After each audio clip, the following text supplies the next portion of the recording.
Bien évidemment qu'il faut passer à autre chose, c'est le championnat. On aurait aimé continuer cette aventure en Coupe d'Europe, en tous les cas, tout faire pour, jusqu'au dernier moment, sortir de ce groupe qui était un groupe difficile. Mais comme on n'a pas assez bien figuré, on est déjà éliminé. Il faudra que ce soit un mal pour un bien, mais à nous de le démontrer. Alors on l'a en travers de la gorge, c'est évident, mais on n'a pas le temps de s'apesantir sur nous-mêmes. On rejoue en championnat, on a un écart à réduire avec le podium, donc on n'a pas d'autre solution que de gagner demain. La victoire est impérative, donc ça suffit à notre concentration. On n'a pas le temps de ruminer autre chose. C'est pas une histoire de système, c'est une histoire d'animation. On a joué dans un système qu'on n'avait pas pratiquement pas utilisé depuis le début de saison à la Lazio, et les joueurs l'ont très bien animé. On avait une belle équipe de l'OM qui, encore une fois, avec plus de détermination dans les zones importantes et de réalisme dans les zones importantes, devait revenir avec un résultat positif. Voilà. Mais après, ce serait bien d'enlever le conditionnel et puis voilà, d'être réaliste et de gagner des matchs, parce qu'avec des si, sinon on gagnerait tous les matchs. Donc il y a des choses encore à améliorer, à régler. Encore une fois, je pense que le contenu est important pour obtenir des résultats. Maintenant, si on est pourri mais qu'on gagne les matchs, ça m'intéresse aussi. Ça montrera que l'équipe progresse dans le fait d'avoir la niaque sur chaque action, et pas oublier de temps en temps une action qui ressemble à rien mais qui pourrait être dangereuse contre nous, ou une action où on est surpris d'avoir une occasion de but alors qu'on est à 3 mètres du but et qu'on aurait pu la mettre dedans. Voilà, donc il n'y a pas de joueurs qui sont visés en particulier, parce que derrière, c'est jamais les mêmes qui font les erreurs pratiquement. Et puis devant, tout le monde a raté des occasions sur le début de la saison.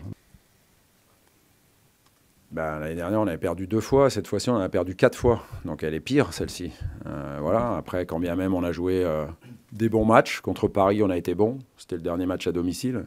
Hier, on a été bon, mais on a perdu. Et puis après, on a joué par intermittence. On a été très bien en première période à Montpellier, et puis absent en deuxième. Voilà. Donc il faut qu'on soit plus continu.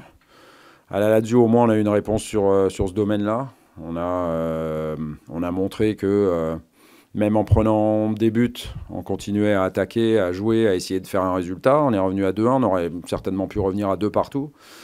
Je pense qu'il serait temps qu'on ouvre le score dans ces matchs-là, parce que ça nous aiderait fortement. Qu'on garde confiance, c'est ça le plus important. Voilà, bien sûr qu'on est sur une série qui nous met avec une frustration importante, mais la frustration, il faut la mettre sur le terrain. Voilà, ça ne sert à rien. Ni de gamberger. L'avantage quand on joue tous les 3 jours, c'est ça. On n'a pas le temps de s'enflammer quand on gagne, et on n'a pas le temps non plus de se mettre la tête dans le sable quand on perd. Il faut absolument relever la tête. Il va falloir mettre le Vélodrome derrière nous dimanche, parce qu'avec notre 12e homme, on est capable, on l'a vu depuis le début de la saison, c'est ici qu'on fait, c'est chez nous qu'on fait les meilleurs résultats. Donc il faut de nouveau emballer le match, voilà, démontrer de l'envie et de la qualité de jeu, et se procurer des occasions et mettre des buts si possible. Voilà. Après, tout en faisant en sorte de contenir cette équipe de Dijon, parce que voilà, elle est pas bien en point en ce moment, mais on n'est pas bien en point non plus. Il faut être objectif. Rudy, pour conclure, on va revenir sur la polémique de la semaine avec les Football Leaks. On a appris qu'il y avait un fichage ethnique sur le recrutement qui a été fait au PSG. Voilà, quelle a été votre réaction quand vous avez entendu parler de cette histoire-là? J'ai assez de boulot avec mon équipe en ce moment pour gagner dimanche, pour m'occuper de tout ce qui se passe ailleurs. Donc je n'ai pas de réaction ni sur ça, ni sur rien d'autre. Voilà. C'est pas que ça ne m'intéresse pas, c'est que c'est pas le jour pour parler de ça.